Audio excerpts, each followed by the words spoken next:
las matrices. Ya hemos visto unas cuantas cuestiones importantes sobre las matrices en términos de su función dentro de los materiales compuestos, tanto desde el punto de vista mecánico como también desde el punto de vista físico específicamente, ¿no?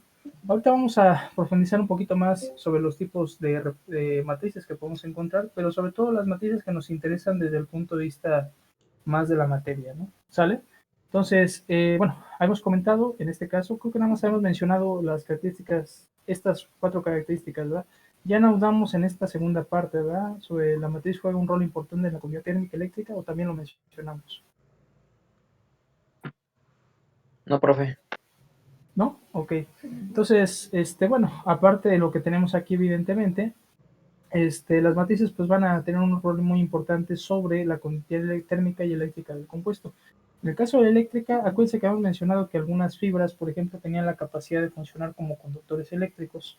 Entonces, finalmente, el principio de cómo trabajan los materiales compuestos, es decir, en este caso, un filamento, ¿no? Una fibra cubierta, en este caso, por una matriz, pues es similar a lo que ustedes ven, por ejemplo, en los cables, ¿no? De conexiones eléctricas, o sea, cualquier alambre, cable que ustedes encuentren para instalación eléctrica, es el mismo concepto, ¿sale? La única diferencia es que la unión, digamos, en el material compuesto, pues evidentemente contempla la idea de que hay un trabajo mecánico, o sea, hay finalmente una interacción entre el filamento y lo que viene siendo, ¿no? Ese refuerzo, ese recubrimiento que tiene, ¿no? En el caso de los elementos eléctricos, ustedes han visto que más bien queda en términos de las características de fricción, ¿no? Entre los materiales, pero que casi siempre no son muy elevadas porque pues, finalmente los filamentos son muy lisos, ¿no? Entonces, o sea, no hay una integridad entre lo que viene siendo el refuerzo y la matriz, ¿no? Ahora, en este caso, pues sabemos que existen diferentes tipos de matrices poliméricas, ¿sale? Pero en este caso, las de uso más común debido a su facilidad de uso, su bajo costo de herramental y su poca inversión de manufactura, van a ser específicamente las resinas, ¿sale? Por encima incluso de los sistemas. O sea, podemos generalizar las poliméricas como las más económicas, pero son, sin duda, las resinas específicamente las más fáciles de trabajar, debido a que pues, no necesitan, insisto, herramental o equipos de manufactura muy, digamos, especializados, ¿no? En el caso de los termoplásticos no sucede así porque ya hemos mencionado, ¿no? Que los termoplásticos requieren, ¿no? Finalmente llegar a una temperatura de fusión del material y en este caso tener también los medios en este caso para poder lograr que el material no solamente fluya sobre las fibras, sino que además tenga la capacidad realmente de impregnarlas, ¿no? En ese caso, por ejemplo, quizá aquí no lo vamos a ver en tanto detalle, pero es un aspecto interesante ahí es que dentro de los procesos que contemplan el uso de matrices poliméricas termoplásticas, en este caso pues se utilizan las mismas máquinas inyectoras, ¿no? Que se utilizan para la producción de ese tipo de materiales. Lo único o la diferencia radica en que las presiones tienen que estar controladas, ¿sale? Y además la disposición de los puntos de inyección también tienen que modificarse. Esto más que nada para que no pasen en secciones críticas donde tengan ustedes, por ejemplo, grandes concentraciones de fibra, ya que en este caso, pues, el material, incluso en estado viscoso, pues ejerce una presión. ¿Estamos de acuerdo? Entonces, a veces esa presión, perdón, puede ser tan excesiva que finalmente traiga como resultado que las fibras pues, se puedan dañar, ¿no? Y entonces finalmente pues no estaremos obteniendo lo que nosotros buscamos de la continuidad de las fibras, ¿no? Que es en este caso ese incremento de resistencia basado en eso, ¿no? ¿Estamos de acuerdo? Ahora, en este contexto, las propiedades óptimas de la matriz pues van a depender de su temperatura máxima y mínima de operación, en este caso, ¿sale? Por lo que su desempeño evidentemente puede variar, ¿no? En este caso, los materiales compuestos poliméricos o PMC, por sus siglas en inglés, pueden ser termoestables y termoplásticos, como comentábamos, ¿no? En este caso, por ejemplo, vemos algunos ejemplos generales de materiales compuestos con matriz termoplástica, ¿sale? Aquí es evidente que todos se componen de fibra de carbono, ¿no? Sobre todo lo podemos notar mucho en este componente por las fibras, ¿no? Como están alineadas finalmente, ¿no? ¿Sale? Y termoestables en la parte derecha, ¿no? En este caso, y también radicado en lo que comentamos previamente, los materiales compuestos termoplásticos normalmente se van a decantar mucho a aplicaciones mucho más especializadas que estos. Estos finalmente, incluso ¿no? Cuando se habla hoy en día de materiales compuestos en productos de uso común, siempre viene la idea ¿no? de un costo elevado. ¿no? O sea, finalmente una bicicleta, por ejemplo, cuyo marco está hecho completamente de fibra de carbono, es mucho más costosa que una estructura que sea de aluminio. ¿no?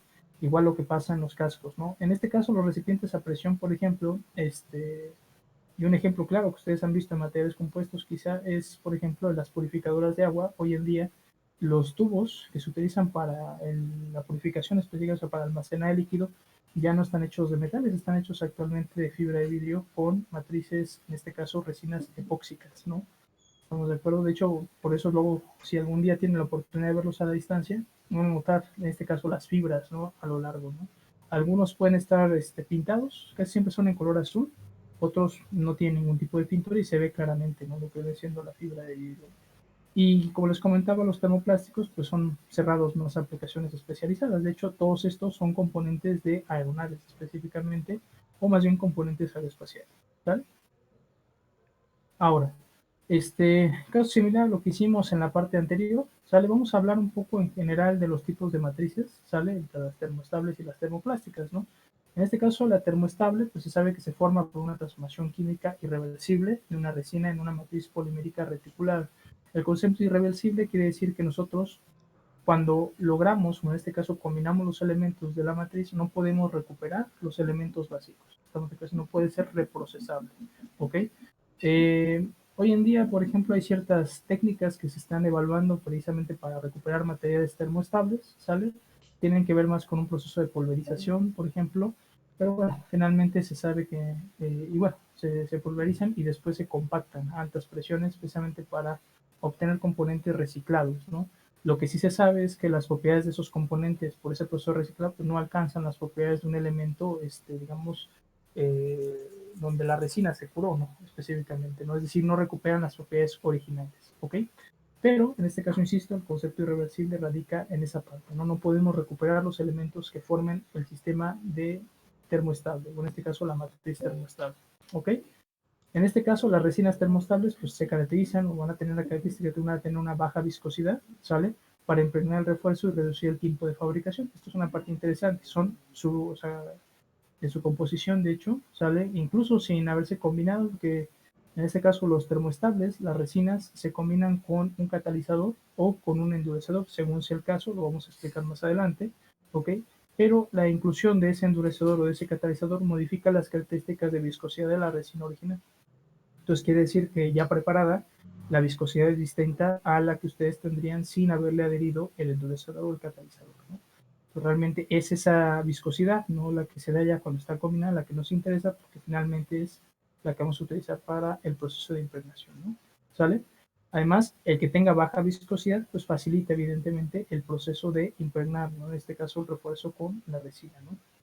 Estos evidentemente son los más comunes en aplicaciones en materiales compuestos, insisto, por su facilidad, ¿no? Y por su gran diversidad que tienen dentro de aplicaciones específicas que muchas veces en la termoplástica no se puede tener, ¿sale? Y aquí viene un concepto interesante, ¿no? Que es el pot life o el gel time, ¿sale? Que se conoce como el tiempo disponible para trabajar la resina previo a su endurecimiento. ¿Estamos de acuerdo? En este caso, el pot life, ¿sale? No se establece o no se define en el momento en el que la resina está completamente endurecida. Por ejemplo, esto se nota más en las resinas, por ejemplo, poliéster. Cuando ustedes las preparan, las resinas poliéster, por ejemplo, tienen la dificultad o la desventaja de que se endurecen muy rápido dependiendo de la cantidad de catalizador que ustedes le introduzcan. En este caso, eso tiende a ser un parámetro importante porque no requieren mucho. De hecho, se preparan al 2% o al 3%, ¿no? Ahora, ese porcentaje es finalmente, digamos, teórico, ¿no? Pero finalmente la manera de comprobarlo es tú verificas cuánto tienes de resina y después verificas cuánto tienes de, en este caso, de catalizador. Y se supone que ese catalizador que tienes es el necesario para catalizar toda esa resina, ¿no? Pues más o menos haciendo esas verificaciones, pues van a encontrar que el rango está entre 2-3% más o menos, ¿no? Ahora, el problema es por su facilidad, ¿no? Por esa rango de aplicaciones que tiene la resina poliéster y su costo, pues no hay mucha especificación ¿no? en relación a cómo emplearlas o del tiempo real de endurecimiento que puedan tener. Eso es muy relativo y radica precisamente en la cantidad de catalizador que ustedes introduzcan. Entonces, una situación es que, por ejemplo, si el catalizador ustedes lo introducen rápido, ¿no? O sea, lo combinan con la resina, ¿no?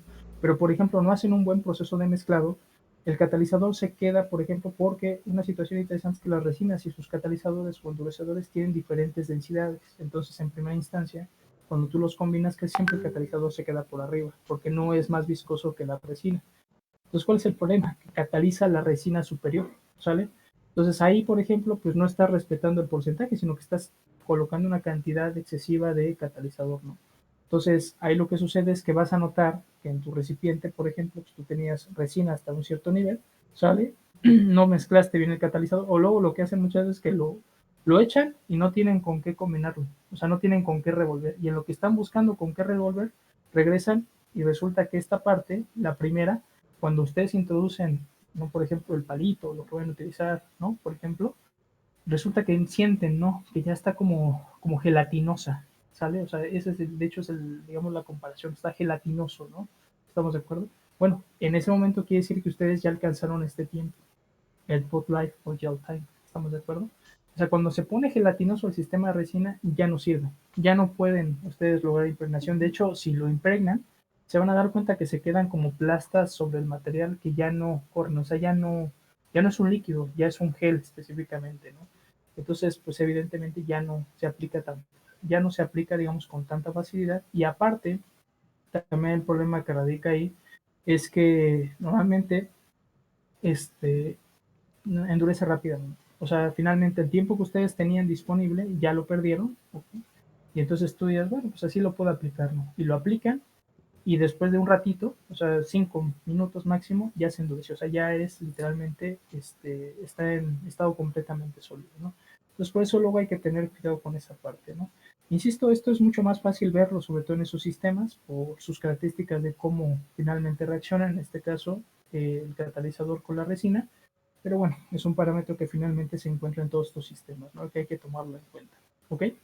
Eh, Ahora, en este caso se sabe, y es una parte importante, que las reacciones de las resinas pueden ser exotérmicas o endotérmicas, es decir, liberan calor o acumulan calor, ¿sale? Entonces, en este caso, por ejemplo, las reacciones exotérmicas, sobre todo en las resinas poliéster, que liberan calor, tienden a ser muy peligrosas porque literalmente la resina lo que hace es calentarse, ¿sale? O sea, se empieza a calentar. Entonces, cuando el porcentaje de catalizador es muy alto, esa reacción es agresiva. Entonces, finalmente ustedes van a notar que cuando ustedes introducen una gran cantidad de catalizador, empieza a burbujear la resina. ¿Estamos de acuerdo? Incluso empieza a sacar humos, que en este caso es importante saber que esos humos son tóxicos, ¿sale? En esencia, todas las resinas son tóxicas, o sea, liberan gases, todos esos gases son tóxicos, ¿no? Pero su nivel de toxicidad no es tan alto. Claro, claro, o sea, si te expones a ellos diario, ¿no? Durante muchos tiempos, ¿sale? Y lo haces diario, pues claro, o sea, finalmente, pues, resientas esa parte de la toxicidad, ¿no? Pero sobre todo en las poliéster, por ejemplo, cuando ustedes introducen una gran cantidad de catalizador, sí se libera un gas, de hecho ustedes lo huelen y huele como a quemado, es un olor desagradable en cierto aspecto, ¿no? Y ese es muy, bueno, es muy tóxico, ¿no? Y es peligroso, es prácticamente como un veneno, ¿no? Entonces hay que tener cuidado con esa parte. Pero adicional a eso, la reacción exotérmica, o sea, si es muy agresiva, por ejemplo, la reacción del catalizador con la resina, o sea, pueden explotar, o sea, de repente así explotan, ¿sale? O sea, no en una cuestión así explosiva como una bomba, digamos, pero sí sale volando la resina, o sea, finalmente acumula tanto calor que revienta, ¿no? ¿Sale? De hecho, también esa es la razón por la que muchas veces siempre se recomienda que la preparación de las resinas, sepa o siempre se haga, perdón, en recipientes plásticos, no en recipientes de vidrio, ¿sale? Precisamente por esa cuestión, ¿no? Porque puede en un momento dado, si estallar, ¿sale? Yo digo, insisto, o sea, el líquido finalmente no te daña, ¿no? ¿Ok? Pero los vidrios, o sea, eso sí puede ser peligroso. ¿Estamos de acuerdo? Entonces hay que tener en consideración ese tipo de cuestiones, ¿no? Y insisto, casi siempre son debidas a esas reacciones agresivas que llegan a tener, en este caso, los catalizadores o endurecedores con la resina, ¿sale? Ahora, en este caso, durante el mezclado se libera o absorbe calor, ¿sale? Se espesa, se solidifica y se encoge. O sea, finalmente tiene etapas similares, ¿no? Las que hemos visto, por ejemplo, en materiales como es el caso de los materiales metálicos, ¿no? Y finalmente, pues a manera de representación general, ¿sale? Pues sabemos que las resinas termoestables más comunes pues vienen siendo las poliéster, que en este caso siempre se van a caracterizar por ser las más económicas, las vinilester, las epóxicas, que son las de mayor aplicación en el mercado, y las fenólicas, ¿no? ¿Estamos de acuerdo? Como los principales sistemas de resina, los cuales ustedes pueden encontrar para aplicaciones de materiales, ¿no? Ahora, por otro lado, pues vamos a tener la matriz termoplástica, y en este caso estos no sufren ninguna Profe, transformación química ante el procesamiento. ¿Sí? ¿Qué pasó? yo tenía una duda. Sí, adelante. Por decir, dijo que en las, en las resinas, digo, en las matrices termofijas, que hay un proceso de reciclaje que se pulverizan y se compactan a presión. ¿Este proceso Ajá. ya no lleva calor o sí? Digo, para evitar que se gelatinice o se queme, carbonice. Ah, O bueno, de hecho, calor. bueno, como apunte nada más, perdón, de hecho, cuando tú quemas un termoestable, no se hace líquido, ¿eh? Sí, ¿Sale? sí, Se quema. sí. O sea, se pone negro, se carboniza. De hecho, tú mencionabas carbonizar, ¿no? El concepto de carbonizado, ¿no? Entonces la compactación a presión ya no lleva para el reciclaje. Sí, de hecho, lo que se hace crítico en ese proceso de reciclado es la compactación, no tanto la temperatura. O sea, no son temperaturas muy altas, ¿no? Este, tengo más o menos entendido que para algunos casos se oscila entre 80 a 100 grados como temperaturas máximas de operación, pero realmente la compactación se logra, digamos, por la presión, o sea, se utilizan altas presiones para lograr ¿cómo se llama? Que se reintegre, ¿no? En este caso. De hecho, tiene una estructura chistosa. Si tú ves alguna de esos materiales, por ejemplo, te vas a dar cuenta, por ejemplo, si viéramos una sección unitaria, que tienen una forma así como si fuera granulosa, así. De hecho, al tacto se sienten purosos, ¿no? O sea, así como si sí, pues tuvieran surquitos o cosas así, ¿no? Y precisamente es eso, porque son los empalmes que se dan de esa compactación que se hace del material, ¿no? ¿Estamos de acuerdo? El problema es que también una situación es que por su misma forma en la que se construyen, tienden a ser muy susceptibles a daño por impacto, ¿sale? O sea, cuando los rompes, bueno, cuando los golpean más bien, perdón, Ujú. se rompen, o sea, se rompen pedazos, ¿no? Casi, casi, como si fuera un vidrio templado, por ejemplo, ¿no? Y bueno, se supone que un hecho de que este, no tanto cómo rompan, sino qué tanta energía pueden absorber, finalmente está relacionado con su proceso de compactación, por tanto, ¿no? En general, ¿no? Pero bueno, son medios. Bueno, yo mencionaba sobre todo el proceso de reciclaje de los termoestables, o sea, me refiero al termoestable, no al material compuesto. De hecho, eso es una cuestión interesante. Y es que en materiales compuestos, por ejemplo, específicamente de los medios de reciclaje que se hacen, por ejemplo, este, bueno, eh, mm, bueno, en el caso de materiales aeronáuticos o materiales, por ejemplo, de alto valor agregado, no lo he visto, pero por ejemplo, en materiales así de uso más convencional, que casi siempre llevan matrices epóxicas de bajo costo, o sea, son epóxicas baratitas, digamos, que casi siempre se combinan con materiales como viene siendo fibras dispersas, como mats de fibras dispersas, finalmente pues se opta por el proceso de pulverizado, ¿no? Porque finalmente pues, o sea, lo que hacen el material compuesto lo rompes en pedazos, ¿no? No tienes tanto problema porque finalmente ya el filamento es corto, ¿no? Entonces finalmente no es que alteres mucho esa cuestión, ¿sale? Y se hace el mismo proceso, ¿no? En este caso, pero finalmente pues regresas a un material compuesto de fibras, en este caso cortas, ¿no? Pero finalmente, ¿no? El problema de esos métodos es que pues, yo tengo entendido que todavía están como más en carácter experimental, o sea, todavía no hay nada liberado industrialmente, ¿sale? Yo las evidencias que he encontrado son algunos artículos por ahí que he leído, ¿no? De cómo reciclarlos y los estudios pues son muy caros, ¿no? O sea, realmente las propiedades que se obtienen, o sea, el producto resultante de ese proceso no es, o sea, ellos comentan que no se justifica, o sea, como que el costo-beneficio no es tan bueno, ¿no? Que se valdría la pena explorar otro tipo de técnicas o combinaciones de métodos, ¿no? Temperatura, por ejemplo, o el uso incluso de volver a combinar con resinas, por ejemplo, hay un artículo por ahí comentaba, ¿sale? Y a lo mejor eso pudiera mejorar la rentabilidad del proceso, pero así por sí solo aplicando, digamos, ese proceso, aparentemente no tiene pues muy buen beneficio, ¿no? O sea, bueno, ellos ven que las propiedades, en este caso, bueno, o sea, comparan más bien, porque el estudio es interesante, porque comparan las propiedades del material original contra las del material reciclado. Pero claro, es que eso se vuelve muy relativo porque ya habíamos visto que en este caso el refuerzo es el que aporta mayor resistencia al material compuesto, ¿no?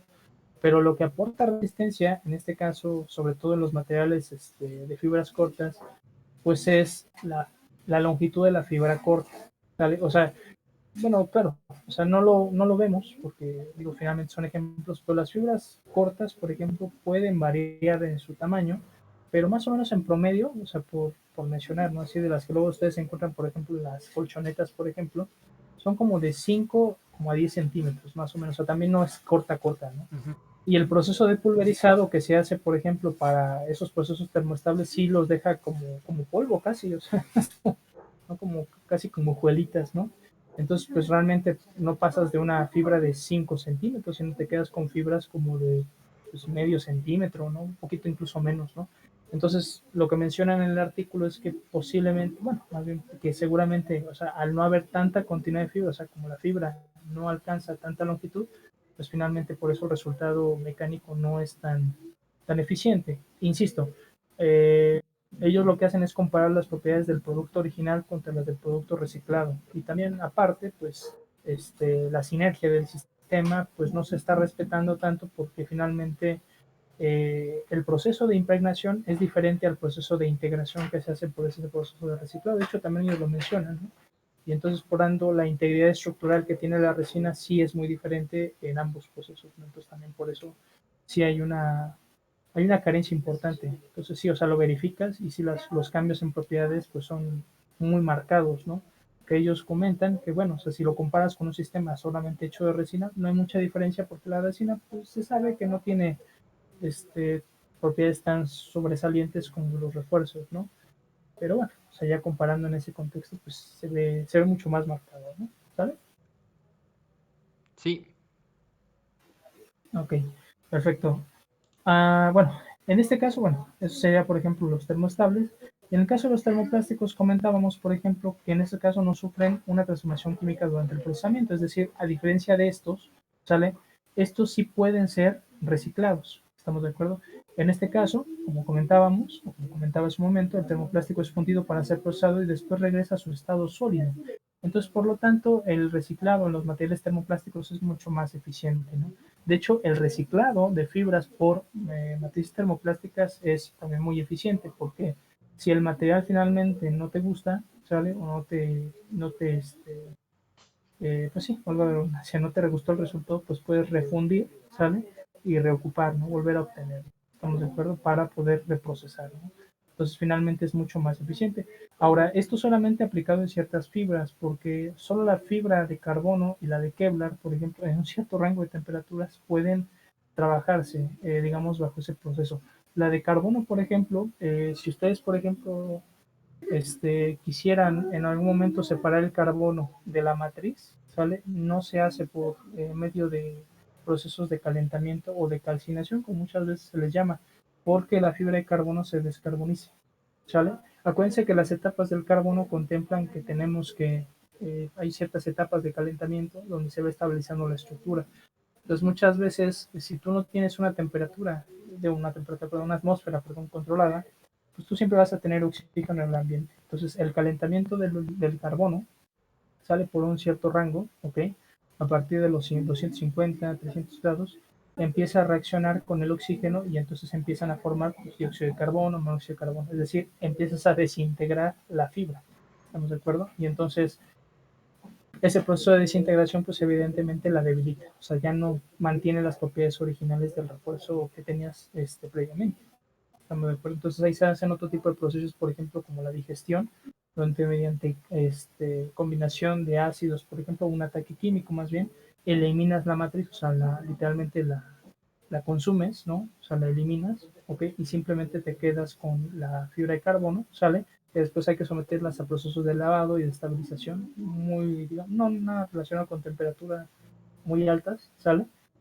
Más que nada son para quitar humedad, cuestiones así, y solo así se puede recuperar la fibra de carbono. Pero incluso bajo ese proceso de digestión, pues se sabe que se queda algo, ¿no? O sea, eh, hay, por ejemplo, trabajos por ahí que ustedes pueden encontrar en internet que muestran cómo el reprocesamiento, ¿no? O sea, la recuperación constante de fibra de carbono sí muestra que con el paso del tiempo, cada proceso de limpieza le quita algo. ¿Estamos de acuerdo? O sea, van bajando propiedades, claro, no tan marcadas como en el otro caso. Es la razón por la que se descarta, ¿no? Pero si hay pérdida de propiedades, entonces finalmente no te recomiendan pues estar reciclando constantemente la fibra de carbono porque en el momento dado en el que sus propiedades ya no son las mismas, ¿no? Entonces en aspectos estructurales pues ya no, de hecho el artículo es muy evidente y de hecho mencionan, no me acuerdo si son 4 destilaciones que hicieron, 4 procesos de digestión, perdón, este, y verifican ellos o muestran que aparentemente la caída en propiedades del carbono es como del 50%. Entonces dicen, pues sí, o sea, sigue siendo importante porque sus quebrantos de rigidez son altos, su resistencia mecánica, pero 50%, pues sí, ya te pega, ¿no? O sea, ya finalmente es una pérdida importante de ese material. Y suponiendo que es un material a lo mejor muy costoso, pues claro, o sea, finalmente es un elemento que viene de más, ¿no? ¿Sale? Entonces, pues en este caso, pues eso finalmente no sucede, ¿no? Finalmente. De hecho, bueno, en este caso en la fibra de carbono también incluso en termoplásticos se busca el proceso de digestión, pero bueno, finalmente depende del sistema, ¿no? Qué tipo de proceso tengan que utilizar, perdón, para poder eliminar la matriz, ¿no? ¿Sale? Ahora, en este caso, las temperaturas de procesamiento hacen que la matriz sea más viscosa, ¿sale? El alto esfuerzo cortante necesario para hacer fluir el material causa el daño de las fibras, que es lo que comentábamos hace un momento, por eso de redistribuir finalmente los puntos de inyección, ¿no? ¿Sale? Controlar más o menos la presión, etcétera, con el objetivo de no dañar las fibras, ¿no? En este caso, los termoplásticos no requieren ser refrigerados, ya que tienen un tiempo ilimitado de vida y pueden ser reparados debido a su procesamiento, curiosamente. También estos pueden ser reparados, pero cuando ellos se refieren a que pueden ser reparados es que se recuperen las propiedades originales de la estructura en cierto aspecto. Ahora, en los materiales compuestos tradicionales, por ejemplo, reparaciones aeronáuticas que se hacen hoy en día en las aeronaves de materiales compuestos, sí aseguran el recuperar las propiedades de resistencia, pero lo que no aseguran lo que no pueden asegurar es el tiempo de vida. Es decir, las reparaciones estructurales aeronáuticas, si por ejemplo tú contemplabas que la aeronave debe tener un tiempo de vida o la estructura de la aeronave tiene un tiempo de vida de 50 años, ¿sale? El hacer la reparación le reduce ese tiempo de vida. Estamos de acuerdo. De hecho, es hoy en día una de las razones por las que se sigue haciendo investigación sobre reparaciones estructurales, porque se sabe que no se puede asegurar el largo tiempo de vida de ese tipo de reparaciones, sean hechas por medios mecánicos o sean hechas por medios adhesivos, perdón, ¿sale? De hecho, hoy en día el método de reparación autorizado por Boeing y por Airbus, si es en estructura primaria, por ejemplo, se hace mediante sistemas combinados, es decir, ustedes aplican adhesivos y aparte utilizan medios mecánicos, o sea, sujetador mecánico. A pesar de que se sabe que el sujetador mecánico es perjudicial para las propiedades de los materiales compuestos, a la larga, evidentemente, o sea, para su tiempo de vida, porque rompen la continuidad de las fibras, ¿estamos de acuerdo? Pero aún así, los estudios han demostrado que se restituye la resistencia, lo único que no se puede asegurar es el tiempo de vida. O sea, su tiempo de vida de las reparaciones es bajo, el tiempo de vida es muy corto. ¿Estamos de acuerdo? Y ya como punto final, perdón, ya sabe que algunos termoplásticos usados para la fabricación de materiales compuestos pueden ser el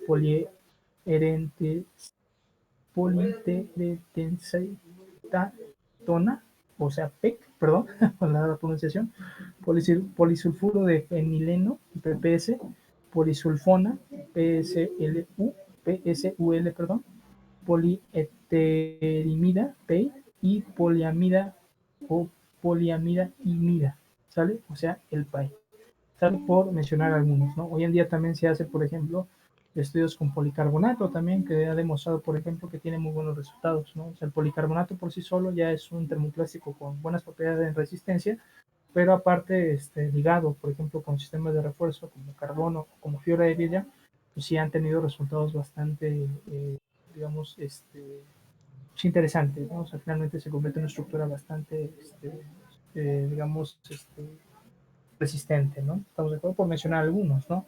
Porque la realidad es que dentro de las aplicaciones aeronáuticas hay ciertos termoplásticos, por ejemplo, que son para altas aplicaciones, o sea, para altas temperaturas, ¿ok? De hecho, por ejemplo, los difusores de algunas aeronaves hoy en día, el difusor ya no está hecho de aluminio, ¿verdad? Por un tiempo los difusores durante mucho tiempo eran hechos de aluminio. Hay hoy en día motores cuyos difusores están hechos de materiales compuestos, pero son materiales compuestos con matriz termoplástica, pero es una matriz termoplástica para alta temperatura. ¿Estamos de acuerdo? O sea, más o menos 600, no, 500 grados más o menos, ¿no? O sea, hay termoplásticos de alta valor agregado. ¿Sale? Por ejemplo, uno muy simple, por ejemplo, el silicón que tiene, por ejemplo, las ollas a presión, ese es un ejemplo, claro. Pero bueno, o sea, dentro de la aplicación industrial ustedes pueden encontrar otros termoplásticos también para alta temperatura, 300 grados, 400 grados, por ejemplo, térmico, ¿no? Máximo, ¿no? Por ejemplo. ¿Sale? ¿Dudas por ahí?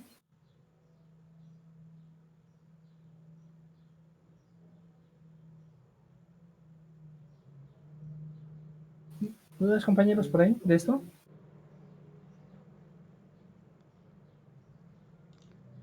No, de momento Creo que no, profe. ¿No? Ok, no. perfecto. Muy bien. Entonces, a manera de resumen, no vamos a abordar todos estos sistemas, ¿sale? Ya que desde una perspectiva lo que nos interesa más son los sistemas basados en resina, específicamente, o sea, los matrices termoestables principalmente. Y vamos a hablar de los 4 tipos principales, ¿no? Primero tenemos las resinas poliéster, que en este caso pues sabe que son resinas con una excelente relación desempeño-costo, ¿sale? Una de sus grandes ventajas. En este caso las resinas poliéster son de líquidos claros con una baja viscosidad de poliéster insaturados disueltos en un monómero reactivo. Este monómero reactivo es precisamente el que les da esa característica de fluidez. Estamos de acuerdo, o sea, están como combinados con una especie de solvente, ¿sale? Para hacer una, digamos, un referente claro, ¿sale? Entonces, mediante el color del polímero y el monómero se convierten en un polímero termoestable. Estamos de acuerdo, o sea, mediante el calor, ¿no? Ahora, el calor, ¿quién se lo suministra? Precisamente la presencia del catalizador, ¿sale? O sea, el catalizador, o sea, en este caso, las resinas poliéster tienen catalizadores, ¿estamos de acuerdo? O sea, estas sí tienen catalizadores, ¿sale? Y precisamente el catalizador reacciona con ese monómero, ¿sale? Para liberar calor, ¿estamos de acuerdo? Y ese calor que se libera lo que hace es básicamente liberar, ¿sale? Esos elementos que mantienen a la resina en carácter líquido, es decir, le quitan finalmente ese monómero, ¿sale? O sea, lo disuelven del sistema resina y por ende, pues se puede endurecer fácilmente. ¿Estamos de acuerdo? Pero por eso les comento, o sea, el sistema de endurecimiento es diferente, ¿sale? En este caso, la relación permite controlar la rigidez del material o, en este caso, de la matriz. ¿Estamos de acuerdo? Entonces, se sabe, por ejemplo, que dependiendo de la cantidad de catalizador que ustedes introduzcan, pueden tener mejores o peores propiedades en la resina o en este caso en la matriz, en este caso siendo de poliéster, ¿no? No hay una relación muy clara, porque insisto, como la resina poliéster en aplicaciones industriales, pues así se utiliza. O sea, no es que esté relegada a un mercado barato, ¿no? Pero la realidad es que en aplicaciones de alto valor agregado, la resina poliéster no tiende a ser tan empleada. ¿Estamos de acuerdo? Entonces, finalmente, pues no hay mucho trabajo detrás de ella. Y mucho de lo que se hace es más, eh, digamos, como acuerdos entre los proveedores, o sea, quien hace el sistema, la resina específicamente, y el que la compra, ¿no? Entonces ahí, por ejemplo, puede haber ciertas cuestiones, por ejemplo, hace ya varios años yo estuve con dos profesores en un congreso de poliformas y veíamos, por ejemplo, que había una parte, digamos, como muy insistente de varios compradores de que los resinas tenían que catalizar más rápido, ¿no? Y nosotros decíamos, bueno, es que ahorita ya la catalización de las resinas de poliformas pues es rápido, ¿no? O sea, ¿por qué quieren catalizar más rápido? Y ellos pues comentaban, no, pues es que es para acelerar producción, ¿no? Pues claro, o sea, si la matriz endurece más rápido, pues sí, o sea, pues sí, eso finalmente puede traducirse en una mejor producción, pero también te reduce el tiempo que tienes para trabajar con él, ¿no? Finalmente, ¿no? Entonces, salvo que tengas bien estudiado, pues generas mucho desperdicio, ¿no? Entonces, a partir de esa vez, ¿no? Empezamos nosotros a percibir que sí, efectivamente hoy en día las resinas poliéster, por ejemplo, de poliformas, catalizan muy rápido, ¿no? Pero es rapidísimo. Entonces hay que tener mucho cuidado luego con ellas porque, de hecho, si ustedes combinan la proporción de material, o sea, el catalizador completo con toda la resina, pues sí tienden a catalizarse prematuramente. Estamos de acuerdo, todavía sigue esto aplicando y cuando te das cuenta ya el sistema está hecho piedra, ¿no? Estamos de acuerdo. En muchos casos ellos es porque pues, utilizan más bien procesos un poco más automatizados, por ejemplo, proyección de fibra, ¿no? O también RTM, ¿sale? Que el proceso de RTM es relativamente rápido, es una inyección muchas veces rápida de la resina y muchas veces los equipos pues, son los mismos equipos, digamos, la misma máquina de RTM y la de proyección la que hace la combinación entre catalizadores, es decir, no es que tú estés ahí mezclando poco a poco, la tienes mezcladita, la pones, agarras tus cosas y te pones a trabajar, ¿no? O sea, la misma máquina ya va haciendo el proceso de mezclado y la realidad es que el mezclado se da hasta que se empieza a operar el equipo. Entonces, finalmente, pues, o sea, es por eso que muchas veces no se ven en la dificultad, ¿no? O en el problema de toparse con situaciones de que se les solidifiquen prematuramente, ¿no? Pero bueno, insisto, ¿no? O sea, finalmente sí se ha visto esa parte, ¿no? Ahora, en este caso, la consolidación de la resina puede lograrse también mediante bueno, cámaras de temperatura, ¿sale? Esto sobre todo para mejorar propiedades y también para acelerar el proceso, ¿sale? pero también por el uso de aceleradores o aditivos, ¿sale? O sea, aparte del catalizador, ustedes pueden utilizar aceleradores o aditivos, ¿sale? Que en este caso los aceleradores son para acelerar el proceso de endurecimiento, mientras que los aditivos son para dar propiedades diferentes a la resina, ¿sale? Es decir, ustedes adhieren ciertas propiedades a la resina, como puede ser mayor resistencia, ¿no? Por ejemplo, puede ser algún tipo de aditivo en forma de polvo, ¿no? Sale que incremente en este caso la resistencia, no así marcadamente, no es un valor exponencial, pero sí en cierto grado de la matriz, ¿sale? O también para aportarle ciertas propiedades específicas, sobre todo, por ejemplo, reducir su peso, ¿no? También se puede hacer, por ejemplo, ¿sale? Etcétera, ¿no? Pero finalmente el aditivo va más en la cuestión de modificar propiedades, mientras que los aceleradores son para aumentar, disminuir, disculpen, el tiempo de solidificación o, en este caso, de endurecimiento de la resina. ¿Estamos de acuerdo? Ahora, por otro lado, vamos a tener también las resinas vinil éster, que en este caso las vinil éster poseen una elongación elevada y mejores resistencias a la corrosión que las resinas poliéster. ¿Estamos de acuerdo? Entonces, evidentemente, para cuestiones de aplicaciones de resistencia o tolerancia al daño, pues son mucho más buscadas y cotizadas este tipo de sistemas que las poliéster.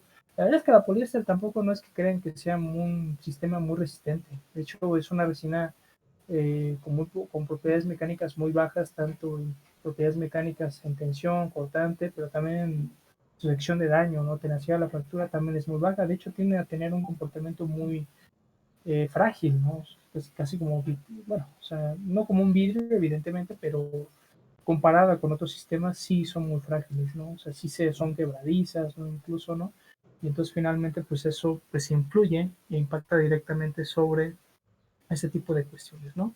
Entonces, finalmente las vinil éster pues tienen y aportan ese tipo de ventajas sobre la poliéster, pero además también una situación interesante es que sus propiedades no tienden a ser muy diferentes, ¿no? Perdón, o sea, su resistencia es ligeramente mayor, ¿sale? Y eso se debe precisamente a la elongación, o sea, como tienen más tolerancia al daño, por lo tanto, pues su resistencia es mayor, ¿sale? Porque son más flexibles, o sea, ese es el punto. ¿Sale? O sea, no es que sean más resistentes, sino más bien por efecto de su flexibilidad es que tienen mayor resistencia, de alguna forma, ¿no? O sea, si ustedes se van al diagrama de esfuerzo de formación, pues finalmente, o sea, si tú tienes un sistema, ¿no? Que finalmente tienes esfuerzo y deformación y empieza a trabajar así y hasta aquí llega y se fractura, pero luego tienes otro sistema, ¿sale? Prácticamente con los mismos parámetros, ¿sale? De resistencia, pero que finalmente es más elástico, entonces hace esto, ¿sale? Y entonces, por lo tanto, te da la cuestión de que su resistencia es ligeramente mayor, finalmente, porque se elongan más. ¿Estamos de acuerdo? Pero muchas veces en valores, digamos, tope, o sea, del esfuerzo máximo, más o menos tienden a ser similares, ¿no? Eso sí, o sea, las bimestres son un poco más altos, no hay una diferencia, digamos, eh, muy marcada, ¿no? En general, en general, o sea, la verdad es que también hay diferentes sistemas poliéster, insisto, hay unos de muy mala calidad, hay de buena calidad, ¿sale? Y Vinilester también, o sea, pueden encontrar, bueno, de hecho en Vinilester es más fácil que encuentren de buena calidad, porque la Vinilester finalmente pues tiene aplicaciones muy particulares, ¿no? Dentro de la industria, ¿no? En este caso, de hecho, aparte de esto, estas resinas pues se sabe que tienen propiedades y costos transitorios en comparación con las resinas epóxicas, ¿sale?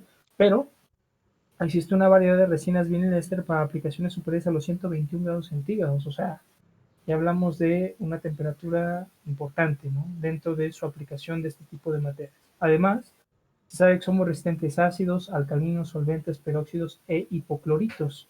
Más importante, estas resinas tienen una alta resistencia a la inflamación y de hecho esa es la razón por la que se utilizan, porque la poliéster y la epóxica sí son muy susceptibles a esto. ¿Estamos de acuerdo? O sea, sí sufren mucho de problemas de inflamación, o sea, se queman literalmente, ¿no? Entonces, la vinil éster pues, tiene propiedades intermedias entre esta y la epóxica. Insisto, hay diferentes sistemas que ustedes pueden encontrar, pero más que nada por esas propiedades de conjunto de propiedades adicionales es que luego las vinil éster pues finalmente tienen un nicho de mercado muy particular y pues por eso insisto, no pueden encontrar como propiedades y finalmente calidades más homologadas que por ejemplo las poliéster, ¿no? Que es muy general lo que puedan ustedes encontrar en términos de calidad y de bueno, más de calidad y finalmente de lo que ustedes puedan obtener como resultado final. ¿Estamos de acuerdo? ¿Dudas de resinas poliéster, vinil éster?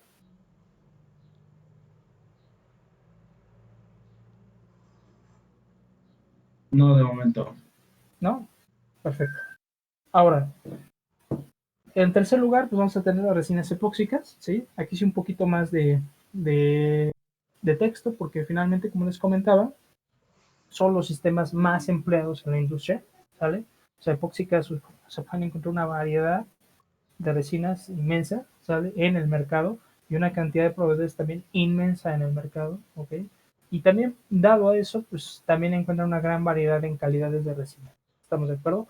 Muchas veces, por ejemplo, para ciertas aplicaciones, de hecho, las resinas tienen que pasar por acreditaciones ante ciertos organismos. Por ejemplo, las de aplicación aeronáutica tienen que tener autorizaciones por las empresas aeronáuticas, por organismos aeronáuticos y finalmente, pues eso, pues quiera uno que no, pues viene finalmente dentro del costo, ¿no? Si yo no te estoy vendiendo un producto cualquiera, estoy vendiendo un producto aceptado por la industria aeronáutica, ¿no?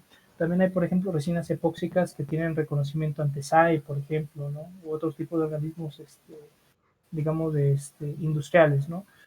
Más que nada dirigidos a sus aplicaciones, ¿no? Específicamente. Más, o sea, no es que estén certificados por SAE, sino que tienen como que su visto bueno, ¿no? O sea, reconocida por, ¿no? ¿Estamos de acuerdo? Eso más fue en cuestiones de ese tipo, ¿no? ¿Sale? Ahora, en este caso, pues comentaba, pues que son las de uso más común debido a su versatilidad, evidentemente, altas propiedades mecánicas y su buena resistencia a la corrosión, ¿sale? Su contracción es baja porque va entre 1.2 al 4%, lo cual constituyen excelentes propiedades como adhesivos. Evidentemente, todos los adhesivos de aplicación aeronáutica son epóxicos, ¿sale? Para que lo tengamos en consideración, ¿sale? Estos sistemas poseen procesos de curado simples con temperaturas entre 5 a 150 grados centígrados, aquí no ponemos los grados, pero son grados centígrados, ¿sale? Y se usan principalmente en la industria aeronáutica, aunque también tienen aplicaciones en otras industrias como la naval, automotriz y construcción, ¿sale? De hecho, en la construcción, por ejemplo, muchos de los materiales que se ocupan, por ejemplo, para el llenado de grietas, por ejemplo, o sea, que ustedes tienen un agrietamiento ahí feo en su casa o en su edificio donde ustedes vivan, no, pues necesito reparar esa grieta porque si la dejo que siga creciendo, pues finalmente puede constituir a la larga, no inmediatamente, porque no sé que las estructuras de edificio trabajan a compresión, ¿sale? Entonces, a lo mejor a la larga puede tener problemas, ¿no? Entonces, muchas veces esos agrietamientos finalmente pues, están presentes ahí, lo que hay que hacer es rellenarlos. Y en este caso los materiales, o en este caso los productos que se utilizan casi siempre son adhesivos, ¿no? ¿Sale? O como lo dicen ellos, muchas veces las personas que se dedican a esos ingenieros civiles, el epóxico, ¿no? ¿Sale? Hay que ponerle epóxico, ¿sale? Porque efectivamente, o sea, rellenan con un material epóxico, una resina epóxica, que finalmente pues va, por su capilaridad, tiene la capacidad de rellenar el hueco, ¿sale?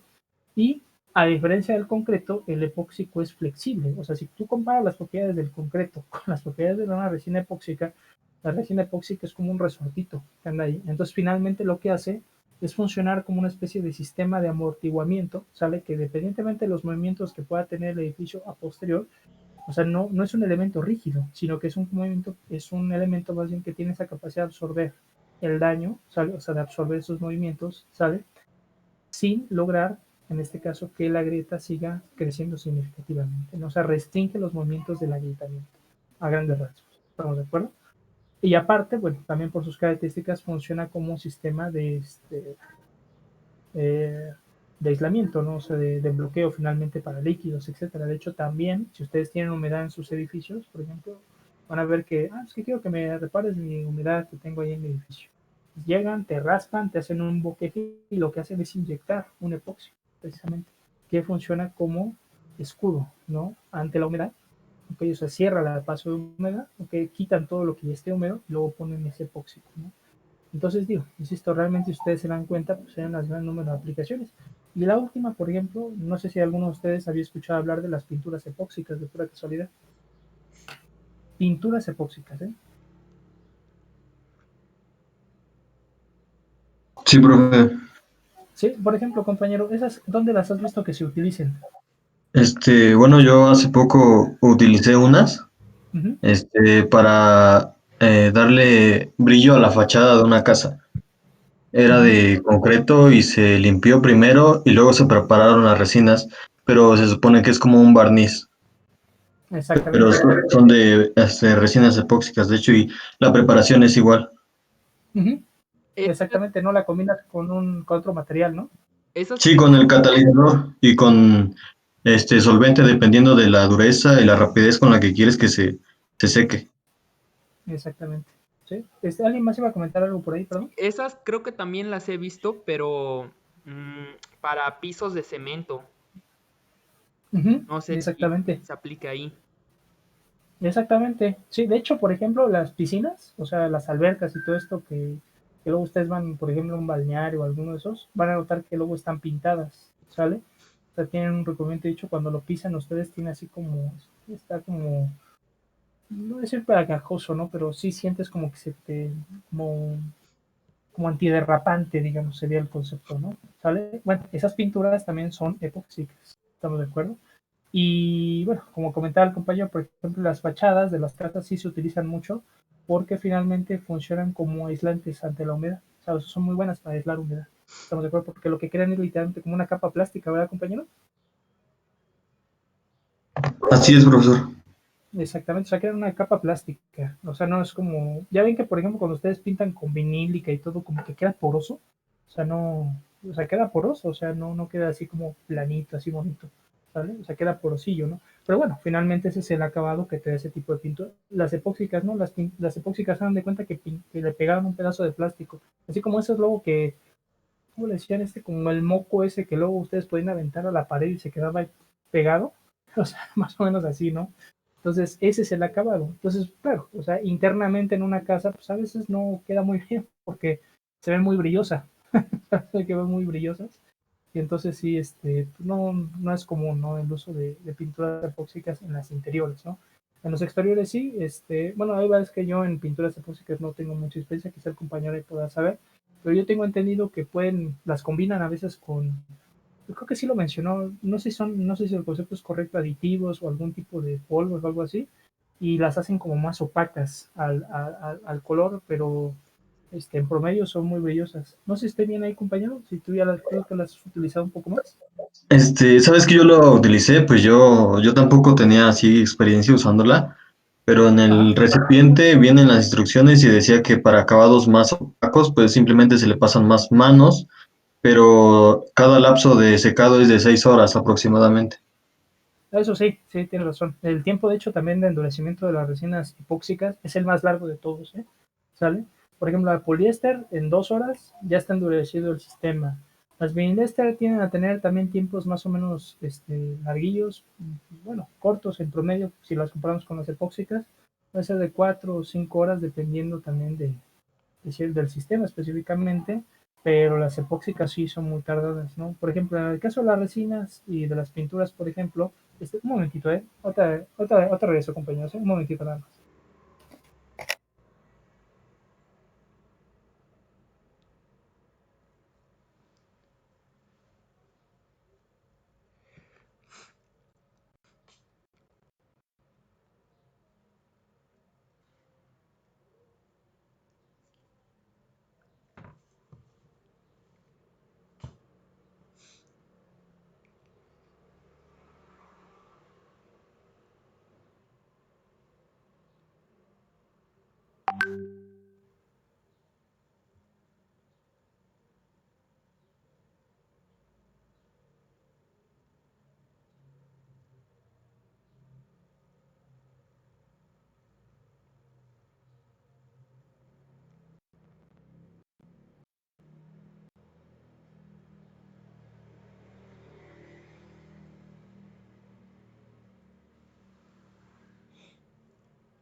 Listo, compañeros, perdón, ¿eh? Entonces, bueno, comentábamos entonces que el tiempo de solidificación o de endurecimiento de estos sistemas, pues sí es el más largo, ¿sale? Comparado con los demás, ¿sale? Y de hecho, algo que es curioso es que, digo, no es una regla, pero muchos sistemas de resina de alta resina, o sea, de resinas, por ejemplo, para aplicación estructural, o sea, realmente que tiene una aplicación, un efecto sobre las propiedades estructurales del sistema o del material compuesto, sí tienden a tener tiempos más largos, a veces hasta de 24 horas, ¿no? O a veces hasta de 24, 48 horas, ¿no? O sea, son tiempos larguísimos, ¿no? También por eso es que es necesario hacer el proceso de curado, ¿sale? En este caso, asistido, ¿no? En este caso con temperaturas que van de 5 a 150 grados centígrados. ¿Cuál es el proceso más común que se utiliza para el curado de una resina epóxica, ¿sabe? Para una aplicación de material compuesto estructural? Siempre o casi siempre es el autoclave, ¿sale? Entonces, pues el sistema de autoclave es el más ampliamente empleado para la fabricación, digamos, de elementos estructurales mediante resinas epóxicas, ¿no? Cuando presenten sus compañeros, vamos a ver que el autoclave pues, es una especie de recipiente a presión, básicamente es eso su concepto, es a pressure vessel, como lo llaman en inglés, ¿sale? Pero en este caso, aparte, es capaz de suministrar temperatura, ¿ok? Mediante resistencias eléctricas o también por medio de gases, por ejemplo, ¿sale? Y aparte, internamente tiene un sistema que permite que nosotros introduzcamos el material compuesto mediante una, ya digamos, integrado en una bolsa de vacío, ¿sale? Y esa bolsa de vacío la metemos dentro del autoclave y aparte de la succión que vamos a hacer del compuesto, ¿sale? Mediante el proceso de bolsa de vacío, aumentamos toda la presión de integración, ¿sale? Mediante la presión misma que podemos ejercer a través del autoclave, sumada a una temperatura controlada mediante esa resistencia o medio de calentamiento interno. Entonces, el resultado siempre, los productos resultantes, digamos, de un proceso de autoclave es un componente, ¿sale? Con muy buenas propiedades mecánicas. ¿Estamos de acuerdo? O sea, de los mejores que ustedes pueden encontrar, ¿no? De hecho, muchos procesos, por ejemplo, como el bobino filamentario, la deposición automática de fibras, por ejemplo, también, la infusión de resina también, por ejemplo. O sea, ellos finalmente solo son los procesos de impregnación, pero no contemplan el proceso de endurecimiento de la resina. Casi siempre lo que se hace es que la pieza o el componente se fabrica, perdón, y el Brady también, perdón, el Brady. O sea, casi siempre el componente se fabrica por ese proceso que finalmente te va a dar el armado, no la secuencia del arreglo, no la, en este caso, del entramado, por ejemplo, que se pueda formar, por ejemplo, en el Brady, ¿sale? O la colocación, la orientación de las fibras, etcétera, ¿sale? Y lo que se hace es que ya que se hizo la colocación, ¿sale? O sea, el componente sin curar se pasa a un autoclave donde finalmente se termina de curar. Por ejemplo, en el caso de los elementos, por ejemplo, alares, ¿sale? Ahorita del nuevo 777, el que está incorporando sus alas de material compuesto, son unas placotas de fibra, ¿sale? Esas lo que se hace es que se fabrican por deposición automática de fibra, o sea, sobre un molde abierto se van colocando las bandas de fibra, ¿sale? Sobre el molde, ¿ok? Y después de que ya se colocaron el número de capas residuales, lo que se hace es ponerle una bolsa de vacío grandísima encima, ¿ok? Y después esa bolsa de vacío se mete al autoclave. Y es así como se están curando esos elementos del ala, ¿sale? Del 777, que bueno, creo que ya se habían utilizado en otras aeronaves también de Boeing, ¿no? Pero es en ese proceso, pues mediante ese proceso. Es decir, la colocación de fibra solamente te da la secuencia, pero el curado realmente lo hacen a través de autoclave. ¿Estamos de acuerdo? Entonces, aparte de esto, bueno, sabemos que las resinas epóxicas pues, son muy utilizadas como un material aislante, ¿sale? Que es una característica también importante de su aplicación, ¿sale? El costo de resinas es proporcional a sus propiedades, ¿sale? Y aplicación, lo que comentábamos, ¿no? Entonces, una resina, por ejemplo, aplicación automotriz, pues no se compara en costo a una resina, por ejemplo, dirigida o, este caso, propuesta o definida para aplicaciones aeronáuticas, evidentemente. No obstante, estos sistemas sufren de la degradación por la absorción de humedad, que es una de las grandes desventajas que corren, ¿sale? O sea, de todos los sistemas son los que más tienden a tener problemas por absorción de humedad. ¿Estamos de acuerdo? O sea, tienden a absorber mucha humedad. ¿Estamos de acuerdo?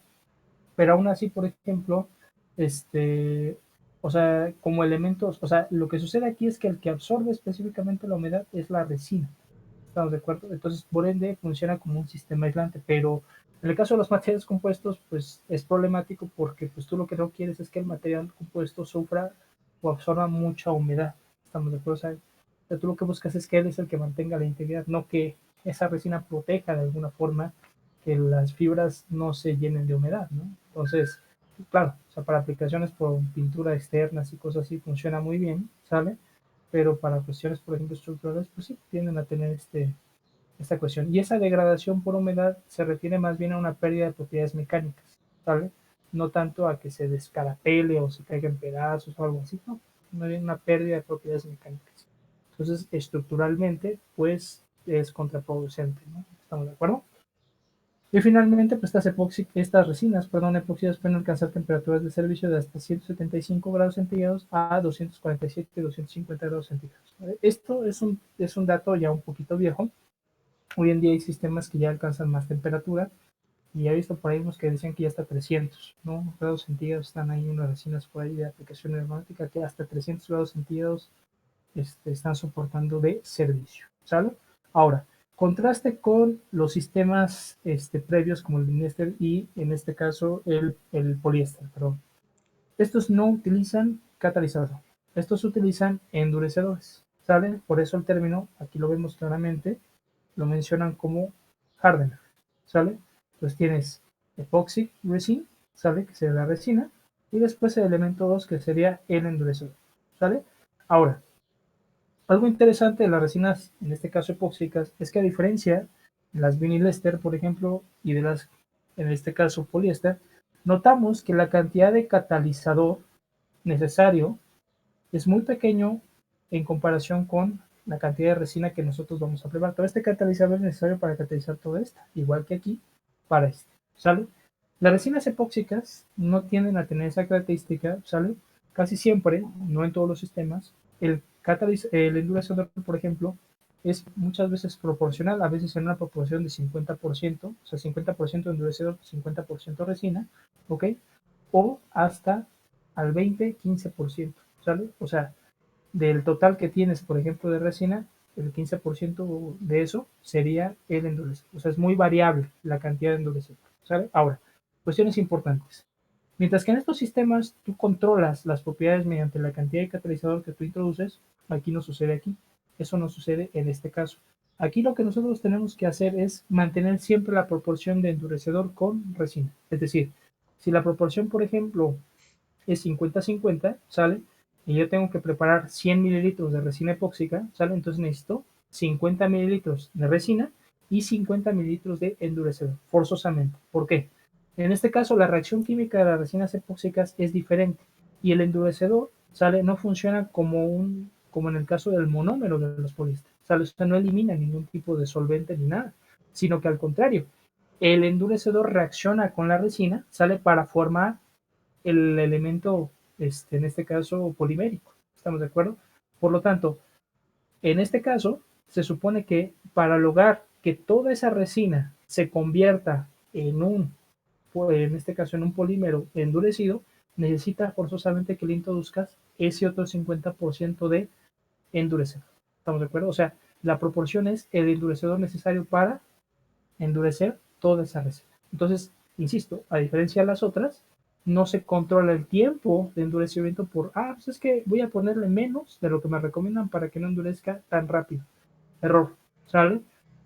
Siempre se le tiene que poner la cantidad acorde a las proporciones de endurecedor contra resina. ¿Estamos de acuerdo? Porque entonces lo que ustedes corren de riesgo, si le echan menos, es que no toda la resina cataliza, se endurezca. Y de hecho lo que muchas veces pasa es que, pues es que ahí dice la hoja que tarda más o menos 2 días en endurecer, y ya lleva una semana y nunca endureció. No utilizamos la cantidad de endurecedor necesario. O la otra, ¿sale? Es que le pones más endurecedor que resina. Entonces, ¿cuál es el resultado? El opuesto, ¿sale? Hay endurecedor en tu sistema que nunca reaccionó con la resina. Entonces, tú esperarías verlo así endurecido y todavía lo sientes así como viscoso, ¿sale? Entonces, se siente más duro, o sea, sí hay un cierto grado de integración, pero todavía se siente viscoso. Vamos de cosa. En el otro es de plano, no cura. O sea, se siente como gel todavía. Y cuando le pones de más, sí sientes más o menos que endurecieron, pero lo tienes todavía así como viscoso. O sea, todavía incluso le ponen su dedo encima, ¿sale? Y van a notar que se graba, ¿no? O sea, como que no alcanzó a endurecerse completamente. Esa es más o menos los resultados que obtendrían de los cerdos. Evidentemente, el resultado deseado es colocar, insisto, la cantidad necesaria, ¿sale? Y finalmente tenemos las fenólicas que se caracterizan por una poca flamabilidad y producción de humo. Además poseen una buena estabilidad térmica y buenas propiedades adhesivas, ¿vale? Por lo tanto, pues se utiliza mucho en aplicaciones donde la emisión de gases por fuego deba ser baja. ¿Estamos de acuerdo? El procesamiento de las resinas fenólicas es un poco diferente que otros sistemas, pero sus producciones exitosas han sido logradas por estos sistemas, ¿sale? Y su costo es similar al de las resinas poliéster, ¿sale? Pueden ser de dos tipos, por ejemplo, Novalac y Resol, ¿sale? A grandes rasgos, ¿ok? Ahora, las fenólicas, por ejemplo, su sistema de endurecimiento no es parecido a los de las anteriores, ¿sale? De hecho, muchas veces son como polvitos también, ¿sale? Su sistema es un poquito diferente, ¿ok? Pero bueno, realmente pues también se prepara en una cierta proporción, ¿sale? Aún así, bueno, las resinas fenólicas, pues también debido a sus propiedades, pues tienen un mercado mucho más marcado dentro dentro de la industria, ¿no? No obstante, insisto, o sea, la realidad es que las fenólicas, por ejemplo, tienen un mercado muy particular, o sea, no hay muchos proveedores de ese tipo de sistemas, igual que las Vinilester, ¿no? De hecho, es más fácil encontrar Vinilester que fenólica, una realidad, ¿sale? Pero la que ustedes pueden encontrar prácticamente por todos lados es la poliéster y la epóxica, ¿sale? O sea, desde, bueno, la poliéster, por ejemplo, en casi cualquier papelería, por ejemplo, de hecho ya trabajan resinas epóxicas, ¿sale? Yo he visto varias que ya tienen ahí sus botecitos, ¿sale? La epóxica es más difícil, ¿no? La epóxica sí, por ejemplo, a lo mejor en tiendas más especializadas, ¿no? De resinas, por ejemplo, y claro, o sea, si ya es para aplicaciones estructurales o alguna estructura en especial, pues sí hay que tratarlas con proveedores más en forma, ¿no? Proveedores oficiales, por ejemplo, de ciertos sistemas, pero insisto, ¿no? El costo finalmente pues es elevado, ¿no? ¿Estamos de acuerdo? ¿Dudas por ahí?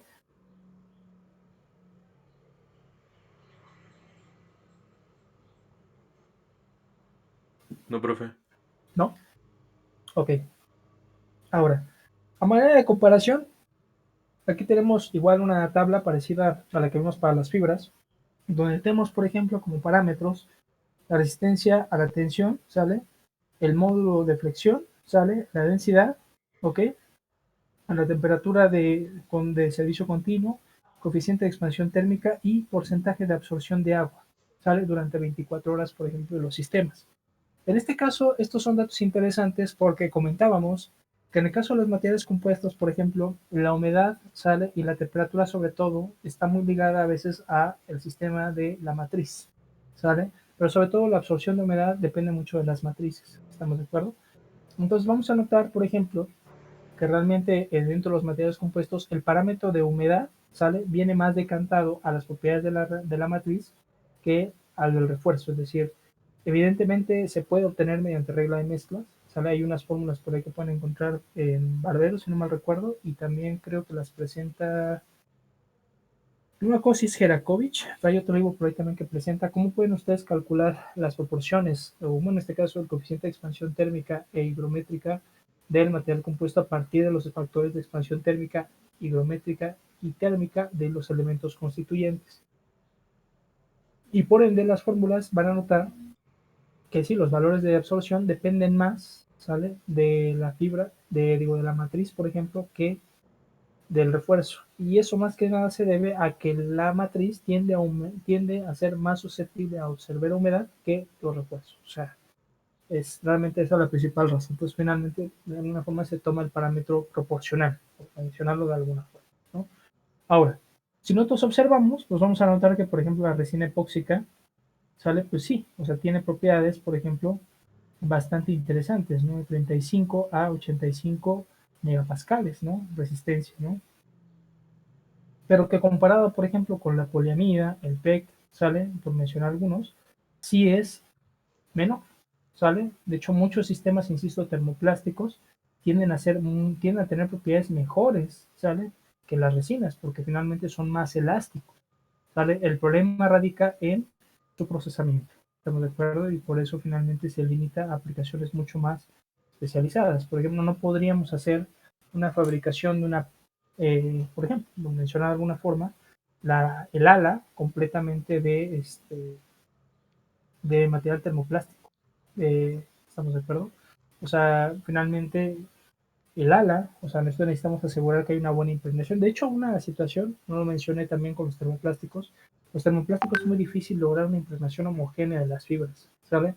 Muchos estudios se han hecho, por ejemplo, y casi siempre lo que se ha encontrado es, por ejemplo, si ustedes tienen un material compuesto, por ejemplo así, vamos a decir que esta es una celda unitaria, viéndola en sección, y tú pensarías, dices, no, bueno, los repuestos, por ejemplo, deberían de estar distribuidos homogéneamente y todos los espacios vacíos deben de ser este, pues rellenados por la resina, ¿no? ¿Sale? Evidentemente en un sistema termoestable esto puede suceder. El problema radica en el caso de los termoplásticos porque se ha demostrado que realmente los termoplásticos, por la dificultad de que el termoplástico fluya, lo que hace es más bien tender como a comprimir las fibras, es decir, me explico. Esto es lo que veríamos en un termoestable y en un termoplástico veríamos esto. O sea, se aplasta. ¿Estamos de acuerdo? O sea, no tenemos una distribución tan homogénea de fibra con, pues entonces aquí, por ejemplo, tienes pura matriz, ¿no? En este caso termoplástico, ¿no? Y entonces el compuesto queda relegado más a la parte interna. ¿Estamos de acuerdo? O sea, esa distribución, insisto, no homogénea, pues es lo que también a veces le impacta en sus propiedades. ¿Estamos de acuerdo? ¿Dudas por ahí, compañeros?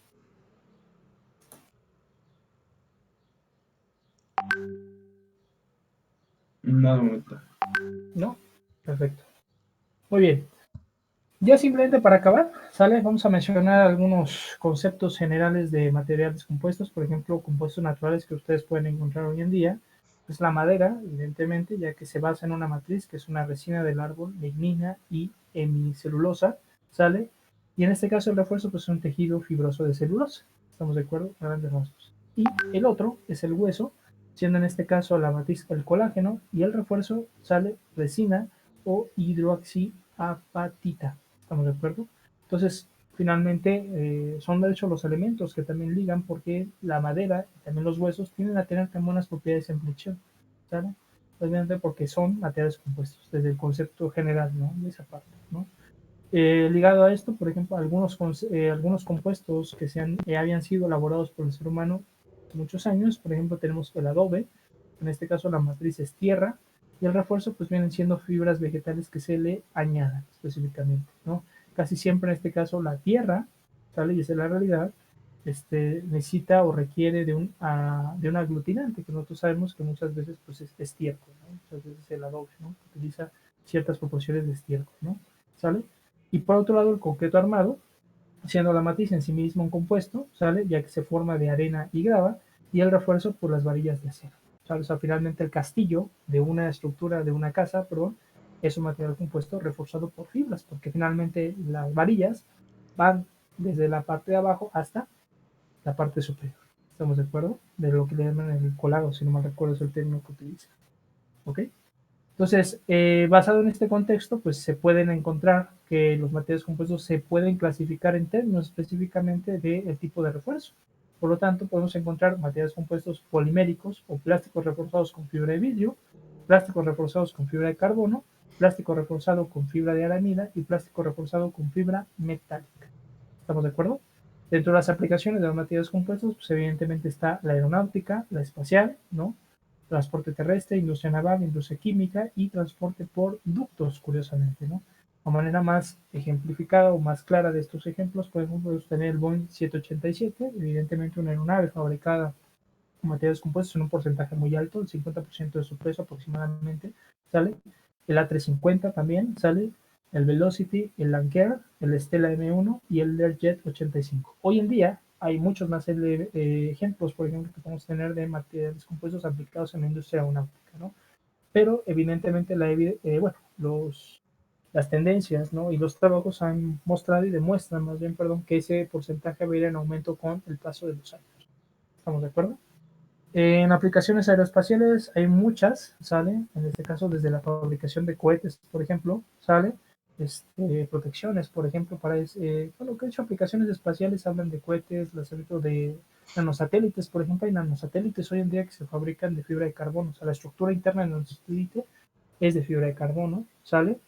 Este, Insisto, cohetes, por ejemplo, los rusos, de hecho, tienen una industria muy desarrollada en términos de su industria aeroespacial en la aplicación de materiales compuestos, ¿no? Yo les mencionaba las estructuras anisobri, de hecho, ellos utilizan ese tipo de estructuras para fabricar sus fuselajes de sus cohetes, ¿no? Entonces, hay artículos por ahí interesantes que se pueden encontrar en internet de ejemplos, ¿no? De anisoredes, ¿sale? En aplicaciones, digo, anisoredes, no isoredes, anisoredes, ¿ok? En aplicaciones aeroespaciales o aeronáuticas, ¿no? Y seguramente les va a salir este artículo ruso, ya tiene varios años, para que se sacó, pero bueno, finalmente apoya, ¿no? El concepto que estamos mencionando, ¿no? De cómo los materiales compuestos se utilizan ampliamente en este tipo de industrias, ¿no? Toberas, por ejemplo, como las que tenemos aquí, ¿no? ¿Sale? En aplicaciones automotrices, bueno, está por demás hoy mencionar que los materiales compuestos se utilizan tanto para fabricar las estructuras, ¿sale? Elementos estructurales particulares, ¿no? ¿Sale? No solo por cuestiones estéticas, sino ya realmente por aplicaciones estructurales, ¿estamos de acuerdo? Las estructuras también de los asientos también se llegan a fabricar de materiales compuestos, ¿sale? Sobre todo mucho más en vehículos experimentales, ¿no? ¿Sale? Suspensiones también, parte de la suspensión, ¿sale? este, Han, digamos, transitado hacia los materiales compuestos y hoy en día, pues, hay automóviles, ¿no? Que incorporan una gran cantidad de porcentaje de materiales compuestos en su peso total, ¿no? ¿Estamos de acuerdo? Y insisto, cuando hablamos de peso, pues igual manejamos porcentajes similares a las aeronaves, porque finalmente su beneficio es ese parámetro resistencia-peso que siempre viene ligado a ellos. ¿Estamos de acuerdo? Y claro, muchas veces los automóviles, pues el peso o gran parte de su peso está suministrado por el motor. Entonces, bueno, realmente es en contraste, ¿no? ¿Ok? En aplicaciones navales, pues bueno, o sea, desde lo que viene siendo buques, por ejemplo, más de cuestiones comerciales, ¿no? En este caso, ¿cómo se llaman?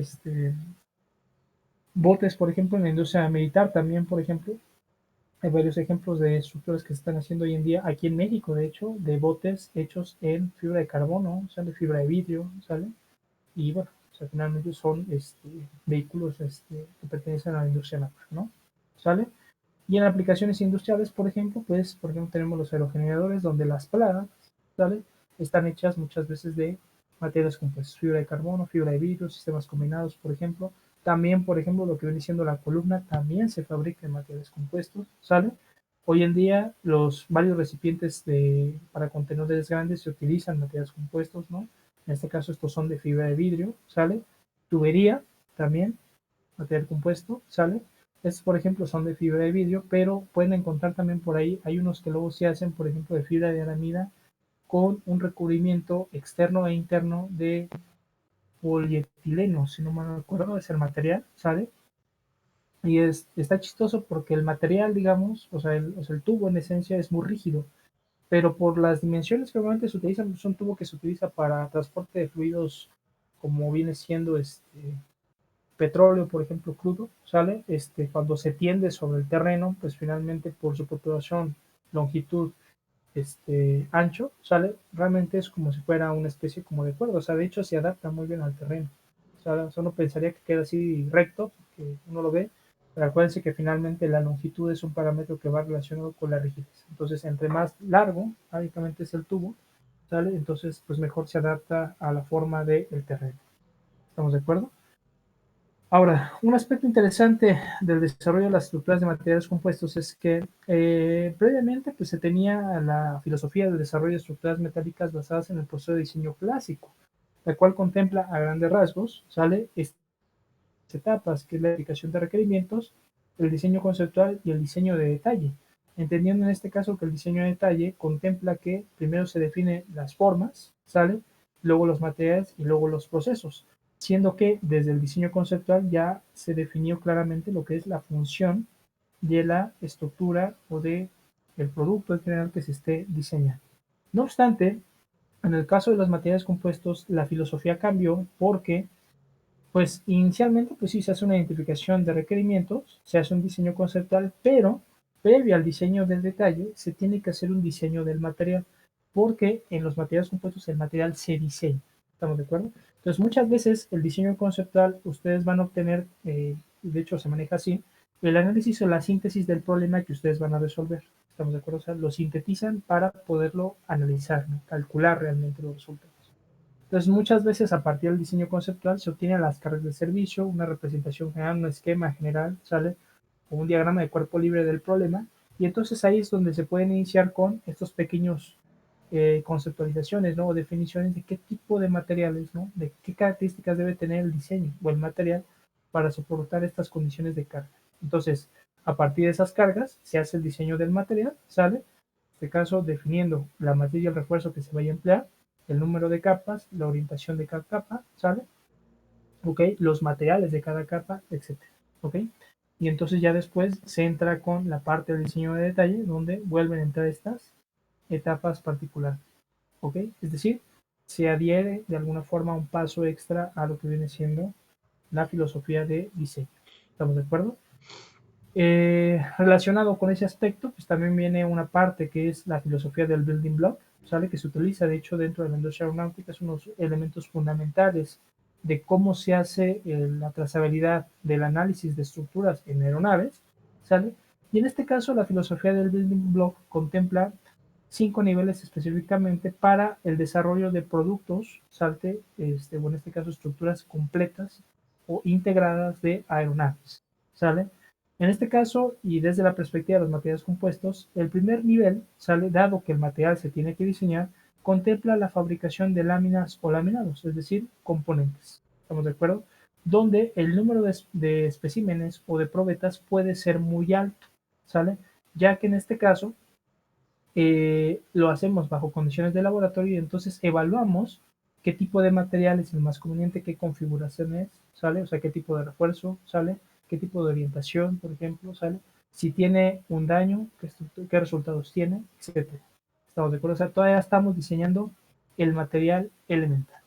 Después se pasa al segundo nivel donde se empieza a hablar de elementos estructurales simples, es decir, vigas y perfiles, es decir, el material que nosotros ya analizamos aquí, ahora lo vamos a aplicar para la fabricación de elementos estructurales, ¿sale? Estos elementos estructurales evidentemente ya reducen en cantidad respecto de este, es decir, se reduce el número de especímenes, ¿ok? Pero se hacen estructuras o pruebas un poco más integradas sobre su comportamiento. Después llegamos al tercer nivel, donde se habla de detalles o componentes detallados, donde un ejemplo muy simple sería un panel rigidizado, entendiendo un panel rigidizado, por ejemplo, como la parte superior de una caja de torsión. ¿Estamos de acuerdo? Es decir, en este caso, tú tienes la parte superior de la caja de torsión que por efecto de los largueros, ¿sale? Y de las vigas, generalmente incrementan su resistencia. Cuando ustedes veían teoría de estructuras de pared delgada, se definió claramente que una estructura delgada, ¿sale? Puede soportar cierto tipo de cargas, pero hay otro tipo de cargas que no necesariamente soporta. De hecho, dentro del concepto de un panel rigidizado se dice que el panel rigidizado es aquel que se forma entre un elemento tipo piel, ¿sale? O sea, un elemento membrana, ¿okay? O piel, y rigidizadores. Entonces, en este caso, la aportación es muy simple, y es que los rigidizadores, ¿sale? O los elementos viga, son los encargados de soportar las cargas axiales, mientras que el elemento viga, trabajando, claro, o sea, los dos combinados, los dos están unidos, el elemento viga trabaja los elementos, las fuerzas axiales, ¿ok? Y el elemento piel conlleva los elementos cortantes. ¿Estamos de acuerdo? Entonces, eso finalmente lo pueden ver ustedes en cómo se estructuran, por ejemplo, las estructuras semimónico. ¿Ok? El cuarto nivel, hablamos de subcomponentes, donde el ejemplo más claro sería una caja de torsión ya integrada completamente, ¿sale? O sea, para tener una sección de una sección de ala, perdón. Y finalmente, el nivel 5, pues se contempla ya elementos como viene siendo el fuselaje completo. ¿Estamos de acuerdo? Claro, una parte interesante es que conforme se va subiendo en el building block, el número de componentes se reduce, pero la complejidad de las pruebas aumenta. ¿Estamos de acuerdo? O sea, aquí haces pruebas muy simples de tensión, por ejemplo, ¿no? Pero conforme va subiendo, ¿sale? O sea, por ejemplo, para reproducir las condiciones de carga a las que va a estar sometida, por ejemplo, una sección de ala, ¿sale? O el ala completa, que realmente es el tope, digamos, ¿sale? Necesitas un sistema de carga muy especializado, diseñado específicamente para la estructura que tú vas a probar. Entonces, insisto, se reduce el número de pruebas porque aquí nada más harías una prueba, ¿sale? O sea, pero no es una prueba que tú plantees de cero o a la ahí se va, sino que finalmente se sustenta sobre todo el trabajo de las etapas previas. Y eso es lo que busca finalmente la filosofía del building block, ¿sale? ¿Dudas, por ejemplo, compañeros, por ahí?